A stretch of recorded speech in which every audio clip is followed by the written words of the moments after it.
Hey guys, welcome back to another episode of Lights Out with Ish and Eve. I'm Ish and this is Eve, and we are finally back. We've had the first Grand Prix of the season. God.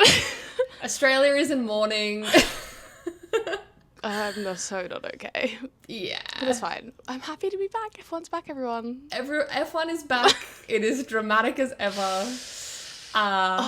But yeah, it was a tough watch for Aussie fans, that's for sure. Because he wasn't even there. I know. I was talking to my sister. She was like, she put it on like not that long before it started, and they were like, yeah, only one McLaren lining up on the grid, and she was like, huh? What do you mean? Where's he gone? She would have been like, oh my god, I hope it's not Lando. She would have been like, lol. But yeah, that was heartbreaking. I know. I just can't. There's not really much else to say. I was like, it's got to be technical, which obviously it came out as like a mixture of technical and him as well. But it wouldn't have done it, even though he was like, yeah, I was up on the curb and blah blah blah.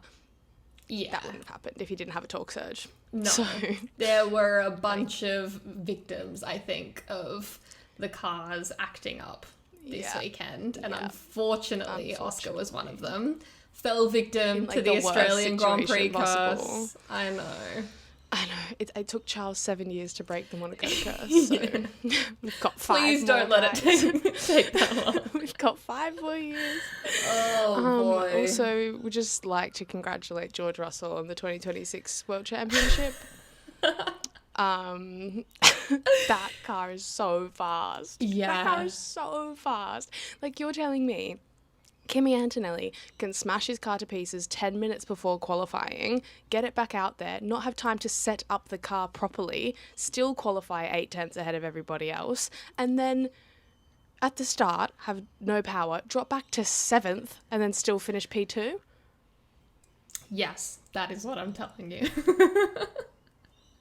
Brother. Like, I know. I really hope for the sake of the season that Kimi, like, if it's going to continue this way and the Mercedes is just going to be a rocket ship for the whole season and no one's going to really get close, then I hope at least Kimi can find a way to challenge George. Yeah, but it's just like, he got away with so much this weekend. And I'm like, but when you're just looking at results, I'm like, for fuck's sake. I also, know. like, it does speak nicely to the new regs to have him be able to drop down to P7. If someone starts P2 last year, drops down to P7 off the start, that's where you're sitting. I'm never seeing you again. Yes. So that was nice. While we're on the topic, what were your first impressions of the new regs? Because I have thoughts. I have thoughts as well. Obviously, first impressions of the new regs, I was like, what? Why are we Formula E? I get it. Yeah. I'm like, why are we charging our batteries and why are we super clipping? Yeah. There was a lot of new terminology to come to terms with. Yeah. Like, it's just like, I heard some people talking about it and it was like, you're braking. It's like a good part of qualifying and like, where drivers can really show their differences is how brave they are on the brakes. But with the whole super clipping and like harvesting your battery and like recharging and blah, blah, blah, everyone's slowing down. Yeah, on the straight. 100 meters before the braking zone. Yeah. So there's no like late on the brakes, like really taking risks into like get the good lap time and qualify. Like it's all just a bit like... Yeah. I just didn't love it. There's no kind of like, but that being said, having like 4 changes for the lead in like the first few laps of the race was great. And we wouldn't have had that with the old regs. But I feel like even through the course of one race, they figured it out. I feel like at the start, like obviously the clear one was with George and Charles because they were at the front, but like they were like over to blah, blah, blah, blah. But then I feel like as the race went on, they all kind of figured it out and that how to like get ahead and stay ahead. You know what I mean? Yes. Yeah, agreed. So that's my thoughts. The whole like Yeah, it's so battery focused. And I know it's 50-50, but like, and the fact that they had bad starts because a lot of them were at 0% battery, like, come on. I know, that was crazy. First hearing of all, that. why? Second of all, I don't why is your start dependent on a fucking battery?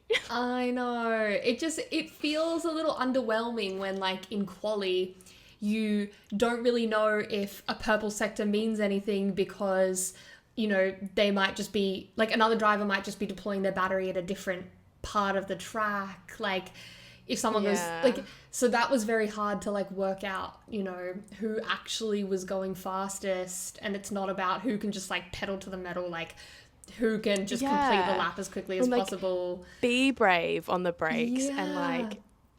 And then, like, even in the race, it was, like, it was cool at first with, like, George and Charles, and, like, that it was really fun to watch.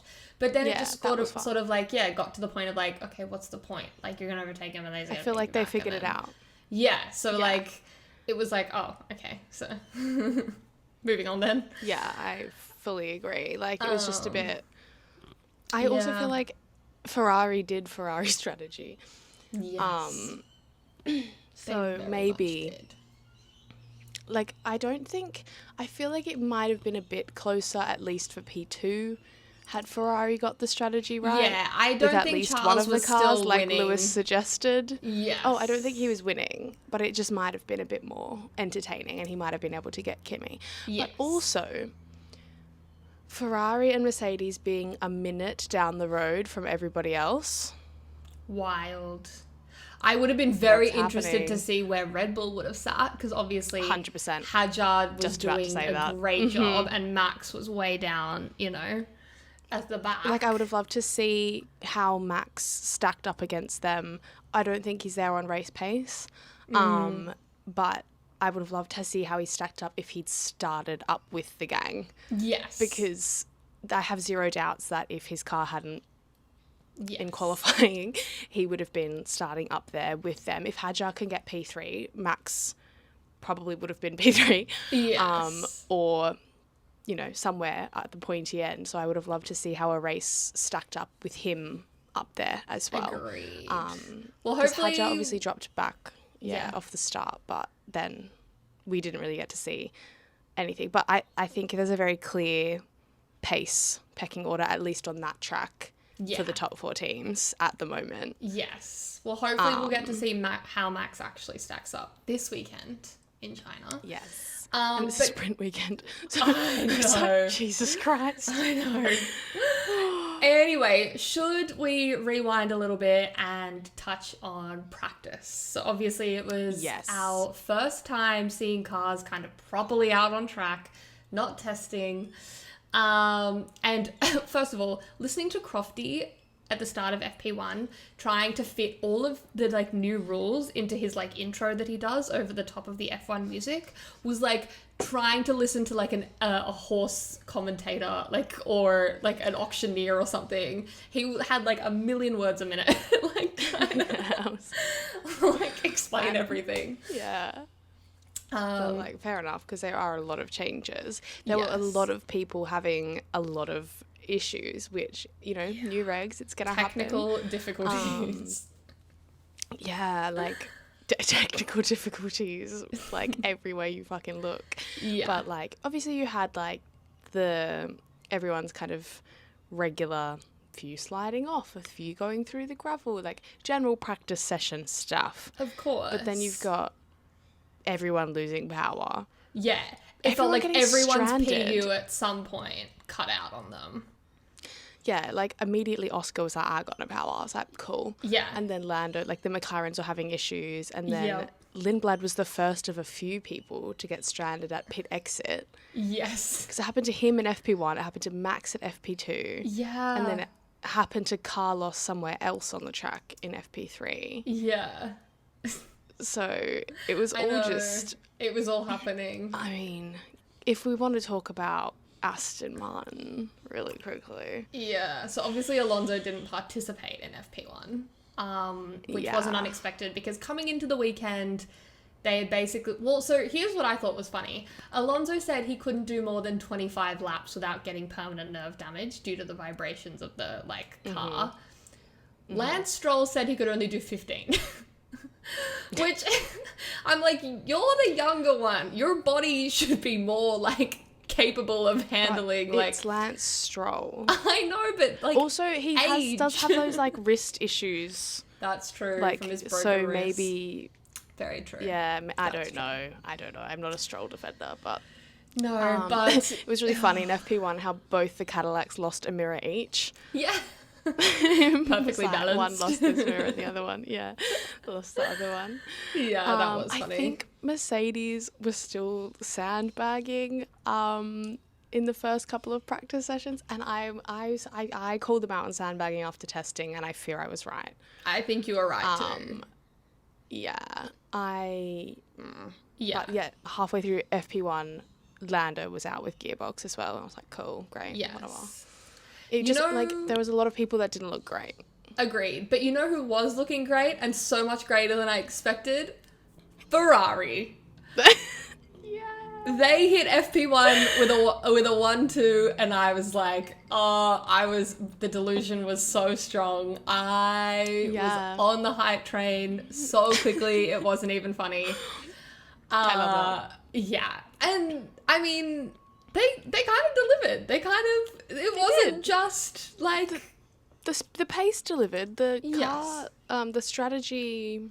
Not so much. Is always going to be their downside. You can always... You gotta take what you can get, you know? 100%. Someone else who also was looking very impressive the whole weekend, Arvid Lindblad. Agreed. On debut. Points on debut. Beating your teammate the whole weekend on debut, basically. Incredible. He was so good. So good. I put him in my F1 fantasy team. I was like, I've seen enough. Yes. I sacked Alex Albon and I put Arvid Lindblad in. So fair. And I have $4 million in my salary cap that I don't know what to do with. It feels like a waste for it to just be sitting there. So I need to figure that out before next weekend. So true. Anyways. But yeah, I mean, like... It was really nice to see Lindblad doing well. It was really nice to see Hadjar doing well in practice. And then obviously FP2. And in quali as well. We'll get there, but... Yeah. In FP2, Oscar went fastest. And I was like, okay, most representative session. Like, Are we on here for, an Australian to at least be on the podium, maybe? But no. I mean, that was a bit... but yeah, because obviously, like, the first practice session, it was like both Ferraris and someone else in the top 3, Max, I think. Yeah.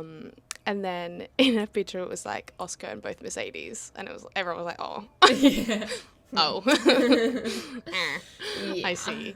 Yes.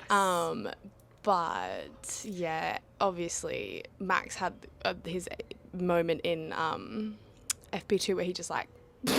Rallied across the gravel, and that was crazy. Not his first expedition into the gravel, but you could see the bodywork just go pew, like his floor would have been fucked. Yeah.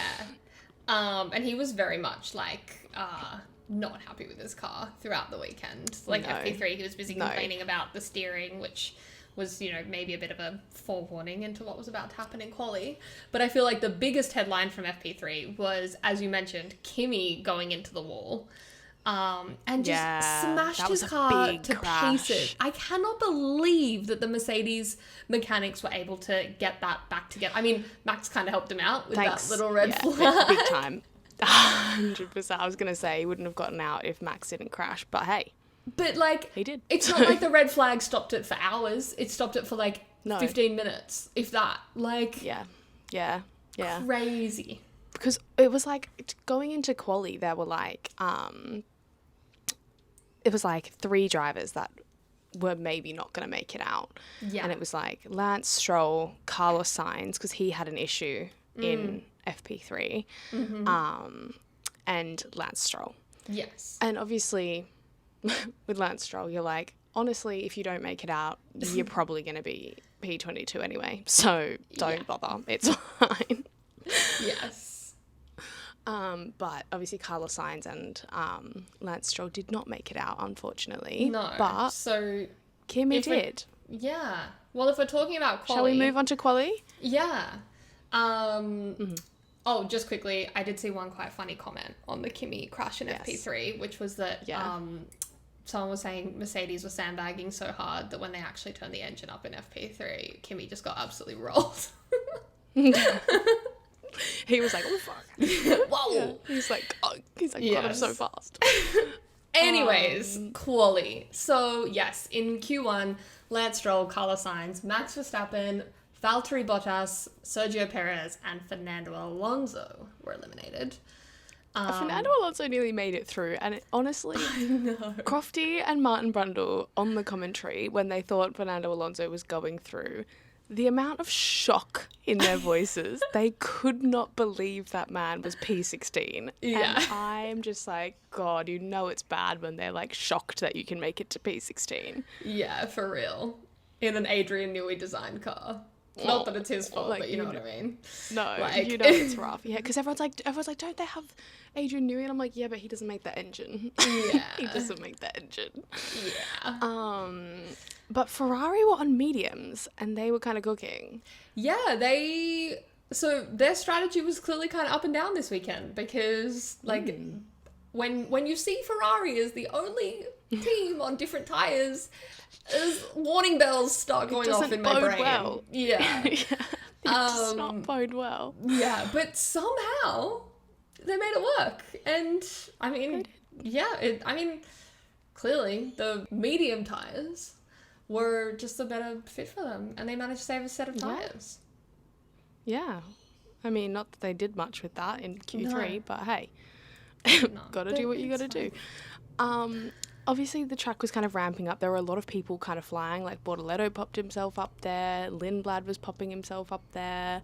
The RB last year was a good qualifying car, and it looks like they've kept that trait into the new regulations. Which is good for them. I was a bit concerned when George just smacked it 0.6 faster than everyone else. And I was like, Yeah. I was like, they've turned the engine on. It's not running on neutral. Remembered. Yeah. No. And then obviously Max crash was the big talking point from quali. I saw that. I was like, oh. I know. I gasped when I saw that. I was like, are you fucking kidding me? Well, I immediately was like, Haja! And then I was like, wait, no. It's that thing where you just never expect it to be Max. No, never ever. You never expect it to be Max. For and real. I saw it and I was like, there is no way that was driver error. Like, even before I saw the replay, I was like, this has to be. Because it was his first run, and they'd left the first run so late. Yeah. And, yeah, so he didn't have a banker lap. Yeah. And that was that. Game over. I know. I was very disappointed. I put my lunch bet on Max. So that was over before it even started. Yeah. Rip. But yeah, so that was kind of crazy. I mean, I was obviously then excited to see how well he might be able to come through, because we all knew he would. Yeah. I mean, Sky Sports literally kept his driver onboard cam on the little small box the side whole time. Yeah. So he's coming. We know he's coming. He's coming. If you want to watch when it, here it is. And where. Yeah. Yeah. And then he was duking it out with Lando at the end for P5, and I was like, guys. I was like, this was championship fight last year. Now you're all fucking around a minute behind everyone else, and I don't know how to feel. Honestly. Anyways, moving on. I was like, anyways, you go. No, I'll talk about it in the race. Okay, cool. So, then Q2, we had Colapinto, Albon, Gasly, Ocon, Behrman, and Hulkenberg eliminated. Mercedes were obviously continuing to look really quick. George kept setting laps that were half a second faster than Kimi, who was in P2. Yeah, and then Ferrari was not that fast on softs. Yeah. I mean, Charles still managed to sandwich his way between the Mercedes right at the end, but yeah, but the initial laps on softs, I was not looking good. Yeah. Is that why you're on mediums? I know. But then I was a bit disappointed in Haas and Alpine to all go out in Q2. Yeah. But yeah. But also again, Colapinto and Ocon a bit less so, but Gasly and Ollie, I was like, oh. Yeah, I agree. I think they probably could have done a bit better, but it was nice to see Bortoletto make it through into Q3. Yeah, until he then cut out. But he cut out so close to the line. But it was like he was over the line where the mechanics are allowed to come and get him. I know. So but it was so close. It was so close. I mean, I would have loved to see where he ended up, but getting into the top 10 was great anyway in his first try for Audi. Yeah, absolutely. Although Lindblad nearly shunted both. There was nearly a massive accident in the pit lane. Yeah, it was like Lawson and Lindblad. And like... Because Lawson had already come up behind him and was like going slow because Bortoletto was going slow. And then Lindblad came flying up behind them. Yeah. That would have been bad. The footage was terrifying. I saw like a video that someone took from the stands and I was like... Yeah, I saw a video of someone from the stands of Max's crash, and you just hear someone in the background go, "Oh my God, that's Max!" Yeah. Real. What do you mean? That was my response too. I know, but yeah, that was upsetting that Bortoletto couldn't come out for Q3. But hey, as I said, P10 on your first go in a new car. That was probably where you would have ended up anyway.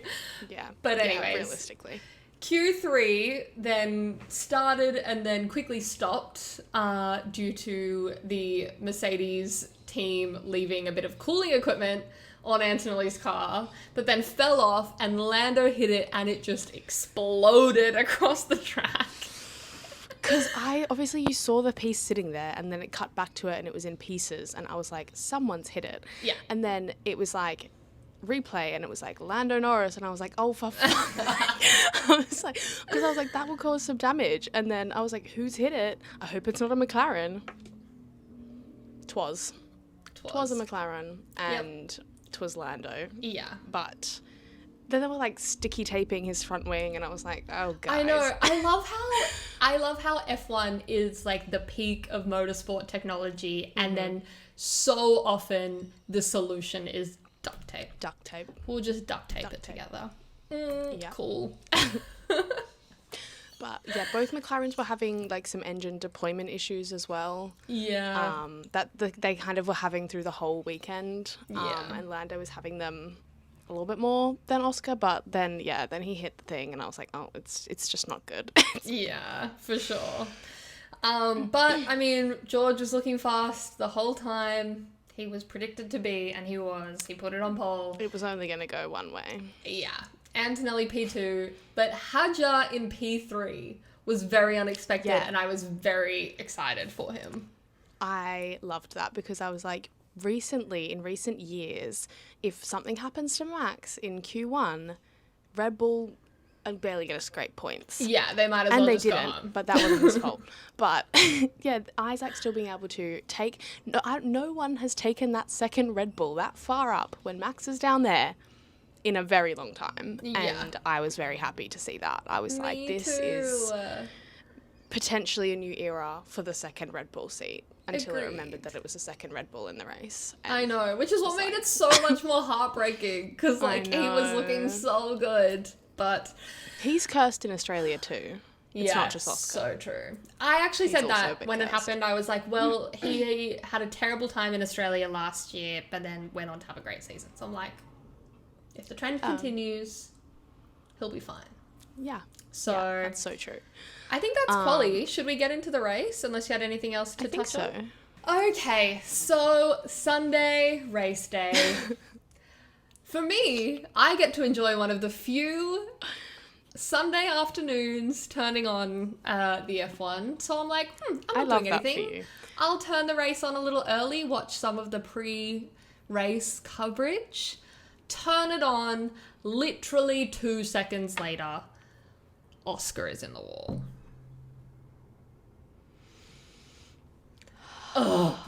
Like 40 minutes before the race start. Yeah. For me, my experience was a little different. So for me, this race is at 4 a.m. and I was not going to complain about it because I get the best run of the green in terms of the rest of the season. So I'm like, I'll cop it. You know, it's fine. I hadn't gotten up for quali at 5 a.m. the next day because I was like, I'll get up for the race. I'll go to bed early and I'll get up for the race. Friends were like, do you want to go out? Yes. Sure. But I'm getting up for the race at 4. And they were like, just pull an all-nighter. And I was like, no, that's taking the piss a little bit. So I was like, I'm setting my alarms beforehand for 3:30 and 3:45 to wake up at 4 for the race. Which, if that had happened, I would have also turned it on to no Oscar and been like, what? Yep. But I woke up not at 3:30, not at 3:45, to an alarm at 5 a.m., which I did not set. So I was like, I was just confused in general, and I was like, the race. So I like scrambled. I was like skipping through the broadcast to try and like get to the start of the race. Yeah. And I like, one of the places that I skipped to was just a destroyed McLaren. And I was like, have I gone too far? What's going on? Yeah. So I went backwards a little bit and I was like, And then I saw like what happened. And I was literally like, I was like, it's so early. I'm stressed. I don't know what's happened. I've like missed the race. I'm like trying to find the race start so I can watch it before someone spoils it for me. Yeah. And I've seen that and I was literally like, oh, brother. It was so heartbreaking. They kept like cutting to the Oscar Piastri stand with all the people in their Oscar caps. And they were just so upset. And I was like, oh. Honestly, part of me was like, oh God, I'm glad I wasn't there. I would have been like... All the Aussie fans that paid all that money to go see their hometown hero not even make it to the grid. No. So tough. All those people on the pit straight, which is where I was sat last year, wouldn't have even seen him. So true. Just didn't exist. Yeah, and I was honestly waiting for it, like, because obviously in my office we all are like into F1, and I knew a lot of them weren't going to be getting up for the race, but it was like a bit later in the day, and I got a text from my boss like, oh my God, Piastri, like sobbing face, and I was like, yeah. I know. I came into work this morning and everyone was like, what happened to Oscar? And I was like, I know. I know, but like I work in a British office and they're Orlando fans. True. So. Yeah. But not anyway. But anyway. I was expecting. I wasn't expecting sympathy. I was expecting. So it was quite nice to get a bit of sympathy. Fair. Not. I feel like when it's his face. home race, like maybe at any other time it might have been and a little to bit happen more like that. Yeah, like for it brutal. to happen like that was fucking rough. And something I was going to say earlier, I was very curious to see how he would have stacked up because he kind of had Lando's number through the whole weekend. Like he was ahead of Lando. Yeah. Yeah. I do think McLaren are the 4th fastest car at the Mo. Yes. But yeah, I agree. So I don't think too much really would have happened.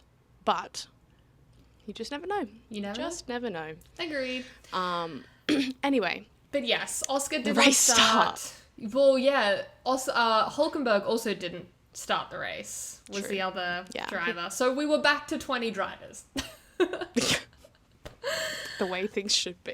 Yeah. Just kidding. I have no beef with Cadillac. No. But yes, the race start was chaos. I marked your prediction as no because I felt like I did see that. Chaos. I felt like the chaos you were maybe implying was like contact, like you're people correct. spinning off. I probably also would have said that. Yes. But it was still a bit mental. Yes. A lot happened. Because half the grid, it seemed, started with no battery and went nowhere fast. Which I'm like, how does that even happen? Surely you've simulated the formation lap, making sure that you then get to the... And the thing that was weird about the race start was they were like, they said that they were going to have 10 seconds to like rev the engine and then the 5 lights would come on and then they would go off. I didn't time it by any means. But that 10 seconds of blue flashing lights did not seem like it was 10 seconds. And then the lights came on so quickly and then turned off so so quickly. That's what Charles was saying. Charles was like, whoever clicks the button for the lights was like having a bit of fun today for the first race start of the season. I know. Did you hear that from Charles? Yeah, I did. He was like, so he was having some fun with clicking the buttons because God, they went out fast. I know. He was like, we have no time to like. Literally, I was listening to Matt and Tommy, and I think Matt said that he was like, whoever did the race like lights must have been a Ferrari fan because like they're the only team that actually like knew that they had a good start. Yeah, true. That would be you. You'd be like, yeah. Go. 3, 2, 1, go. Yeah. And they did. And they did. Charles Leclerc took the lead into turn 1. He was yelled. gone. I'm sure all my neighbours like, in my building heard me. But it's 3 p.m, so it's fine. Yeah, exactly. So true. So you can yell at 3 p.m. on a Sunday for sure. So true. But yeah, Lewis came through, but then he went off a little bit as well. Yes. Kimmy dropped to like P7. I think Lando dropped a few places. Max was like up already as expected. Yeah. But he got into the top 10 real quick. Yeah. Real quick. Yeah. But it was like really good starts from Lindblad, Gasly and Ocon. They were all up. Yes. And obviously that was helped by some specific people like Liam Lawson. Dude, I feel like that wasn't talked about enough. He just didn't go anywhere. And then did you see Franco having to like yoink around him? I didn't see that. I watched that reaction with the top 3 in the cool down room. Yeah. They didn't replay that. I was like, oh, we didn't see that. I know. I like watched it when they did the race start replay from like the bird's eye. You could just see it right down the bottom, and I was like, "What was that? What was that? Yeah, that. Yeah, crazy. No, I didn't see it, but he then got a Colapinto and go penalty. He did get a Colapinto and go penalty, which was so funny. I was just giggling at that. I was just like, what's happening? I've had like 2 hours sleep. I've come back from the club and I was like... And now there's a Colapinto and go penalty. Yeah, I've missed the start of the race. My driver binned it before it even started. And now there's a Colapinto and go penalty flashing in my face. I was like, I can't is this a fever cope dream? with this. I was like, this isn't real. I'm hallucinating. Like, this is not a real thing. Oh, I know. But it was funny. But it was really yes, funny. yeah. But it was a Ferrari 1-3. I don't really know what the Colapinto and go penalty was for. Do you? I don't know actually. Yeah, I don't remember. There was so much else happening at that time. I was more focused on the Ferrari 1-3 at the end of the first lap. I was really locked in on that. Valid. And then obviously that then started the back and forth between Charles and George, which we've talked a little bit about already. Yeah. But it was very fun to watch. Like, especially after all of last year where we did nothing but complain about the fact that no one can overtake and dirty air and blah, blah, blah. Like, so I did really enjoy it. Even though it maybe got a little bit Mickey Mouse by the end, like, it was still quite good. Yeah, no, 100%. And it was like, oh, if this is going to be like what the whole season's like. But I feel like those first few laps, everyone was just like figuring their shit out. Everyone was like, what's going on? But I was also like, I didn't, in my head when I was going through predictions, I didn't predict a George Charles, like, fight for the title. No. Which, just because it happened this time doesn't mean that's what it's going to be. But no, I would be here for that. I think that would be fun. It would be fun.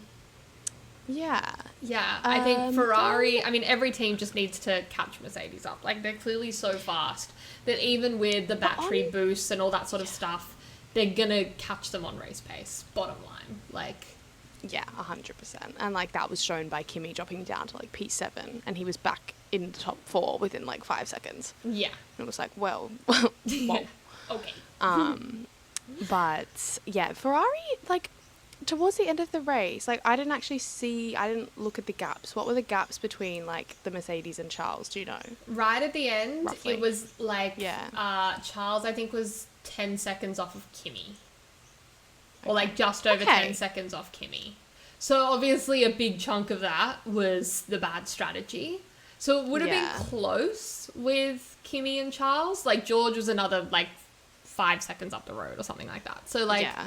But, like, not too far behind on race pace, like Ferrari. Yes, I was very pleasantly surprised. Yeah. Because I, like, refused to let myself get Ferrari baited during practice. Valid, so valid. So I was like, nah, they're not going to be fast. Just let it go. It's going to be Mercedes, and then Max is going to be fast, and then that's it. But... Yeah. And also, like, on qualifying pace, like, they weren't that quick either. Like, no. P4 and P something. I know. And I also worry about, like, once everyone works out their start. Because obviously Ferrari had a good start. That's going to be a big... Yeah. So... we'll take it. We'll see what I'll take the win while it's here. I'll take it. Yeah. But obviously then, sometime around that time, Hadjar's engine said, I am the second Red Bull, and I am going to give up on you. Yes. Smoke was coming out of his car. Very sad, because he was looking so good, but that caused a VSC, and a bunch of drivers pitted. Those drivers not including Ferrari. It could have worked out. And I on the commentary, they gave them the benefit of the doubt. They said, there is high likelihood of another safety car. Yes. So maybe that's what they're holding out for. Yes. And there was another safety car. Yeah. But like Valtteri Bottas was like, I'm a Mercedes driver in heart and spirit. Mm-hmm. And I'm going to close the pit lane. Yes. Which they still could have pitted if they pitted on the first... Immediately. Like, at their first opportunity. But they chose not to, and then they closed the pit lane. I'm like, oh, you had the opportunity and you threw it away. And even Lewis was like, under the first safety car, he was like, at least pit one of us. Yeah. Like, as if you weren't like, oh my god, we've just gotten another one. It's like basically at the perfect time. Go. Yeah, like one of you, at least. Split the strategy. It's like what we were talking about with McLaren in Qatar, except for that was 10 times worse. Yeah. It was that thing of like, at least just do one of them, like split the strategy. Literally.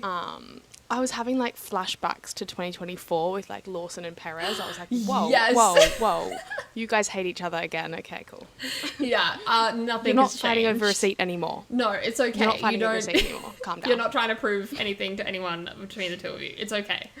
Yeah, 100%. Yeah, that was really funny. Gasly and Ocon also had an incident, and I was like, yes, the French Civil War is still alive and well. Love to see it. Back. Yeah, that was quite fun.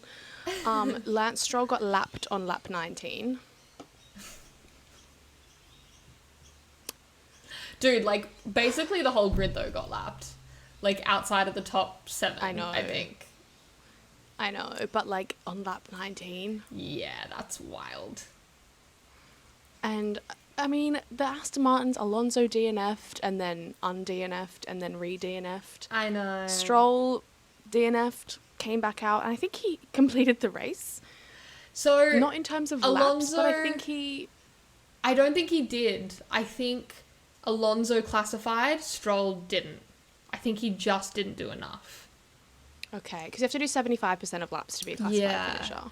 I thought thought he did too. Stroll was on the track at the end of the race. Like, he did take the checker flag. Yeah, but I think he just didn't do enough laps. And because I thought that he did, because one of my predictions was that at least one team double DNFs. But if you don't classify, then technically you didn't DNF. You're just unclassified. So I'm like, well, technically, according to the rules of the law, we both got that wrong. Yeah. Technically. But I'm going to say we got it right because he did not finish the race. No. Essentially. But, yeah, after that, it all kind of calmed down. It got a little, the excitement tapered off after sort of as they all kind of figured point. Their shit out as well. Yeah. Like, they all got... I think, like, after that, obviously we've talked about it, but the Ferraris and Mercedes being, like, a minute down the road from everyone else, I was like, brother. Yeah, exactly. the most exciting thing was probably like Max coming up the back of Lando, and we were like maybe going to get a bit of fighting there, but like still didn't really. Yeah. It basically just became a game of like, is Mercedes going to go to the end? Are they going to pit again? Yeah. Can Ferrari make it to the end? Like, what's going to happen there? And the boring thing played out, which was that they both just did a one-stop, and that was that. And it's like, okay, so you're a rocket ship and you can look after your tyre as well. Yeah, great. Like, obviously, George, we know, is a bit of a tyre whisperer, but Kimi, like, it's a good car. It's got quali pace. It's got race pace. And it looks after its tyres. Yeah, agreed. Is there a weakness? Oh my God, did you see Toto's face after quali? Dude, all the memes that were like, that's a man that knows he's built a rocket ship. Literally. No, but I was thinking about it at the time. I was like, oh, fuck off. I know. But I like it. Like, I'm not mad, but like, I just wanted, like, at least, obviously, we can say what we want about the new regulations, but at the end of the day, if it had a good fight and it was close, whatever. But I don't know. Yeah, we will see how it unfolds throughout the season. Yeah. But yeah, I do wish like Max and Lando could have maybe like gotten into it a bit more at the end, but Max just didn't seem to have the pace to really challenge him at all. No. Lindblad and... But I thought like the Red Bull would have had more pace than the McLaren in general, but they were on different tyres, like Max was on newer tyres, but they were hard, so like... Yeah, so like at the end of the race, just like who knows. Yeah, Lindblad and Ollie Behrman had a good little like back and forth towards the end, which was fun to watch. Go kids, go. Yeah, but like ultimately, the second half there just wasn't really much doing. So we had George take the checkered flag. It was a Mercedes 1-2 and a Ferrari 3-4, which I can't turn my nose up at. I was quite happy. Definitely not. Obviously, Lewis just missing out on his first Ferrari podium. I mean, I'm more of a Charles Leclerc fan, so I did not want Lewis to catch Charles. I wanted him to have that podium. But obviously, I'm sure Lewis was like, "Oh, so close." But I think it's like his fifth P4 finish with Ferrari or something like that. Like it's like he's had a few. He's had a few. But maybe China. China was kind to him last year. True. Maybe China. I mean, before they both got disqualified in the race. But the sprint was good. So we'll see. But yeah, I feel like that was the first Mercedes 1-2 of very many. Yes. And that feeds nicely into my fun fact. Did you hear this, what they said over the commentary? No. A little fun fact. It's the first Mercedes 1-2 without Lewis Hamilton. The first 1-2 finish that doesn't include Lewis Hamilton since 1955. No. Yeah. Obviously, Mercedes didn't exist in F1 for a chunk of that time. Yeah. So, caveat there. But that is a bit of a crazy. Wow. And I think they said 1955. They also could have said 52 or 53. I was... But not really with the program.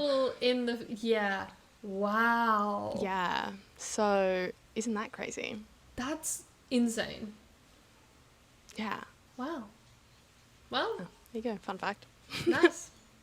I decided to throw it out now because it was topical. Fair. Well, I feel like that feeds nicely into maybe our awards. Biggest winner. I feel like on the topic of Mercedes. Who did you have? Mercedes. Like, the whole way through. Yeah. I mean, just, as I was saying, like, if Kimi tried so hard to have a bad weekend. For real. To the point of destroying his car. I like Kimi. I do. But it's gonna piss me off if you do so much wrong and you can still just podium every week. Yeah. Like, that's just gonna piss me off. Yeah, like, at least George Russell would do nothing and then end up on the podium. You can't do negative and then... Yeah, exactly. Like, George will just do a normal race weekend and then win the race. And then just spawn in P3. But, like... yeah. Like, Kimi, like, it's really gonna annoy me if he, like... if he's like constantly like making mistakes and like doing dumb shit. Yeah. And like, not to say that he was, but this was like one weekend, but that will start to really get on my nerves if that keeps happening. Yeah. Like, I get you. Yeah. It's like, you don't know, your actions have to have consequences. If you destroy the car 2 hours before quali, you shouldn't then be able to participate in quali.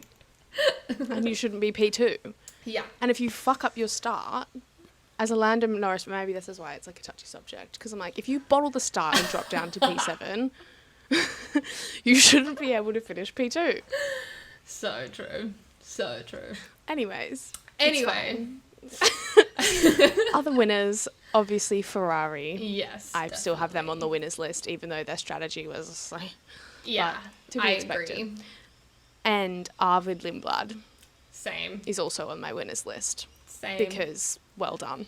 Yes. And welcome to F1. Good start. Yeah. I'm like, also in his post-race interview, I didn't see it, but I was talking to my sister and she was like, his post-race interview, they just like kind of had it on in the background.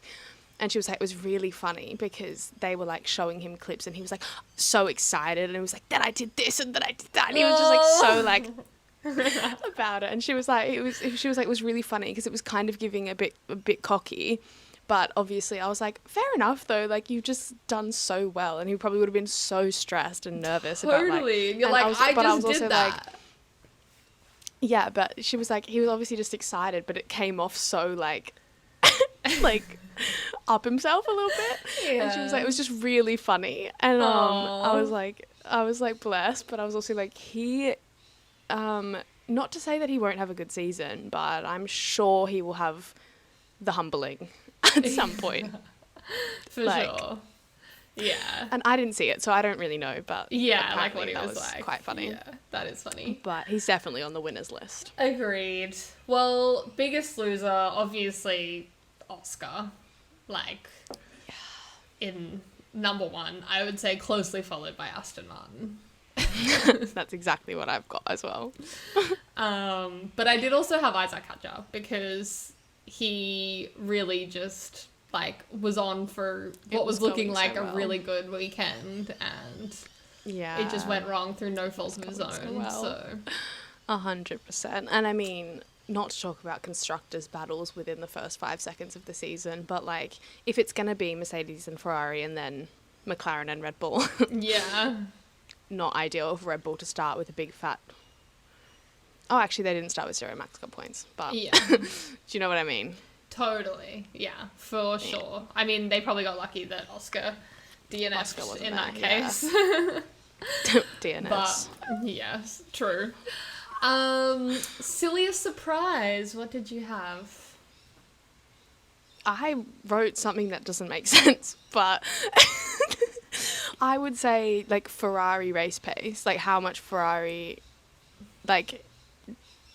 slayed on the actual race day, like the race pace, the starts, all of that, like fighting for the win. Yeah, like agreed. Because obviously we knew that they might be good. Yeah, but we've learned not to be baited by Ferrari. So I think that was a bit of a silly surprise, as well as the start in general. There was so much shit going on. That was very, very silly. Everyone's starting with 0% battery. What's that? Like, what are you doing? What do you mean? Did you not plug it in? Yeah. Yeah. Anyways. Agreed. What about you? I know. I also had, like, just how well Lindblad and Hadjar did. Obviously, Hadjar up until his car conked out. But for the both of them, just over the whole weekend, like... Hadjar really was setting crazy times in practice, like Lindblad obviously in the race, like very surprised and impressed by the two of them. So that was very cool. Did you have another, I know you said you said your fun fact already, but did you have a useless No, that's stat? the other one I have. That's the only one that I have. My one is also not that exciting. I was kind of like trying to think of it right before we started filming. I forgot about this one. But it was one I sent you a little while ago, and it's maybe feeding into my Ferrari delusion, which was... Oh, yeah. Yes, that the last 4 world champions for Ferrari have been married men when they won their title, with Ferrari. And as of not that long ago, Charles Leclerc, like the other day, is now a married man. Speaking of beautiful. What did you expect though? She looked stunning. Yeah, I mean, and like the photos and like driving off in the vintage Ferrari, like everything was exactly as I expected. Yes. The wedding, and that was just the civil ceremony. Yeah, it wasn't like a big like shebang. That wasn't even the actual wedding. Yeah. That was just the legal bit. Let's just sign the papers. I know. Fucking hell. I know. But it was beautiful, but it was like everything I expected from them. I was like, of course, yep, yeah. Yep, makes sense. I saw one person commented, because obviously they drove off in the Ferrari, and I saw one person comment like on a photo of them in the car, like, if like my wedding had my like company's logo on my like vehicle. And then someone replied being like, you act as though he's working a corporate 9 to 5. Yeah, no, literally, I saw that as well. I was like no. That's not, I don't think that's equivalent. No. Like, don't try and be relatable. No. You're just jealous. I know. But the little Leo on the wedding cake was so cute. And just like, having a little nibble. Him being everywhere. I saw someone comment, be like, that fucking dog is everywhere. Dude, it is. Because it was like, he was like hiding in the background of like all the photos. And I was like, cute. But I was like, yeah, that is true. For real. He is everywhere. Yeah. As he should be. Agreed. But yes, back to my stat. It's our year. It is Ferrari's year. Horse. It is the year of the horse. Charles is married. The stars have aligned. That's all I have to say. Yeah. And as I've said before, I would be here for it. Yes. I would. Exactly. 100%. Biggest meme. Did you have one? I have so many memes. I won't lie. Excellent. I've got so many. And I will send them all to you. This is like, I can't even like, you're just gonna have to insert it because I can't even like, let me get my describe iPhone. it. To see the picture is just I can't even describe it. Okay. Well, while you're pulling it up, I'll tell you mine. Yeah. Which was, the caption is Ferrari deciding which lap to pit. And it's just a photo of like a random number generator. Yeah. No, I love that. It's like this picture of like these like really pixelated white like babies, basically. And they're like it's clearly like some video game. Wait, I know exactly the meme you're talking about because I saw it. Okay. Just the picture is like hilarious to me. Like the caption is just like Lando and Max fighting for P5, but it's like these little pixelated babies like squaring up, like, and one of them's got like a big thing. I'm so glad you know what I'm talking about because I do. The meme itself isn't that funny. It's just the picture fucking sent to me, and I was like, just thinking of them as like Lando and Max is like really funny. So to our audio listeners, I'm so sorry. This probably is not going to make any sense to you unless you've seen the meme. Fair. But hey. What can you do? The only other one that I have is like that that picture of Oscar when he's like, you know when they did that trend where it was like, can you look after my driver for a minute, and then they just like put the camera down in front of them and he's like just like looks really confused, and it's got like the loading sign on his head, and it's like me waking up and seeing Piastri already crashed out before the race. So and I was true. like, that it's not that funny, but it was very relatable. Very relatable, yeah. It was very relatable. True. So I had to throw that one in there as well. Fair enough. All right. Well, what was your favourite moment from the weekend? I would say probably the race start. Yeah. Like, just seeing all of that, like, happening, and then, like, the lead swapping at the start between Charles and George. And being like, oh, is this going to be, like, on the whole time? Like, can Ferrari actually match Mercedes? Like, I think that was, my favourite moments, because obviously just like I was so excited for the race start. Like I had no idea what was going to happen. Like first race of the year, new regs. I feel like that was just so exciting. I agree completely. Like seeing that all unfold, watching Charles take the lead, like yes, the excitement of that was just like, yes, F1 is back. It's so exciting. 100%. So, yeah, for sure. Who was your driver of the day? Driver of the day I found a bit tricky. I did. I agree with the people, actually. Same. Max coming through the field. Yep. I've also Agreed. gone special mention to Ollie Behrman. Yeah. So I feel like he had a good recovery. Yep.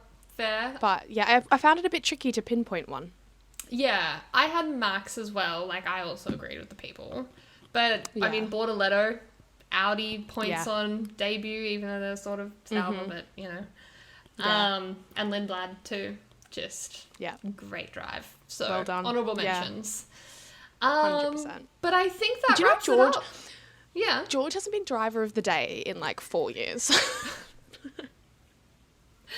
I feel like because he just, like, there's never anything particularly, Does nothing like... P3. Exactly! He just spawns there. It's not going to get better. Like, if he just keeps winning races in that rocket ship, he's not going to get a driver Well, it'll of be the like day. Max in 2023 when he won every race by like 30 or 40 seconds and he never won driver of the day. I saw a TikTok, and it was a Mercedes fan, and she was like, I've just opened Twitter and everyone hates us. Is this what it was like to be a McLaren fan last year? I was like, yeah. And all of the Except comments it's only were been like, one race. yeah, I know. And all of the comments were like, get ready to defend with your life. and yeah, I just thought that was quite funny. She was like, everyone hates us. Is this what it was like? Yeah. Yeah, Yes. It was. Yeah. Yeah. Oh Anyways. boy. Well, one race in, 23 more weekends to go. And we're in China this weekend, double Already header. exhausted. And I know, into our first sprint race. So that will be really It's interesting. gonna be chaotic. Like, they've got... Yeah. No one sorted out the gremlins. You've No. got one practice session to do so, and then we've got 2 qualifyings, 2 races, which means 2 race starts. Yeah. So, I'm very interested to see how, obviously- like, track to track, the new regs, like, how each team is impacted. I feel like it's a very, like, track-specific set of regulations. So, like, that will have a big impact. So I'm very interested to see, like, if the results are any different. I'm sure Mercedes will still be very quick, but if other teams maybe, like, rise a bit higher, like if Red Bull are a bit higher or McLaren are a bit higher in China than Ferrari, like, I don't know, it'd be interesting to see. well, I think Max will definitely be in the mix this weekend, provided nothing happens in quali. Yes. So that will be interesting. Obviously, last year, Oscar Piastri won the race. Yes. So I'm excited to just see him race. Yeah. I haven't seen him race Would like to this please year. see him. Would like to please see Oscar on track. I know. Is that too much to ask? So yeah, hopefully he can be back in good form. Obviously, I don't expect him to win the race again, but yeah, obviously Lewis last year won the sprint, so we will see whether he can pull something out of the bag again. Yes. He got a little confident after his sprint win, so we'll see. As we found out through the rest of the season last year, that was a one-off. Yeah. So we'll see. Stranger things have happened, especially because Ferrari do look like the second fastest car. Yeah. Which I'm taking that. I'm very much taking that. 100%. So Ride the wave while it's here. Yeah. For real. And also last year in China, I'm just remembering, like, Charles had a broken front wing and then was faster with said broken front wing. That's right. I forgot about that. And then went through the pits of hell that race and then got disqualified. So Yeah. last year Just- wasn't a good time. But Yeah. this is a new year. Yes. New And year, we'll new see. I need to regs, stop year of the yapping. horse. Charles Leclerc's married. It's all going to come together. So true. Anyways, I'm Anyways. excited. Yes. I will not be making the same mistake that I made this week, going to bed 2 hours before the race. Good call. But I think it's at like 7 a.m. or something. Much better, much more manageable, super doable. Nice. Yeah. We can. So, anyways, thank you guys so much for joining us and listening. First race of the season. If you're listening on an app, give us a 5-star review because it helps us out. If you're watching on YouTube, like the video, comment your thoughts. You have really bendy thumbs. Sorry. I do this every time you do that. I do. I am hypermobile in every way. The elbows do it, the knees do it, everything does it. And it puts stress on my joints, and that's something I have to live with. It's actually a whole thing. Anyway. Like the video if you like my thumb. Comment your thoughts and subscribe so you don't miss the next episode, and we'll see you next time. Bye.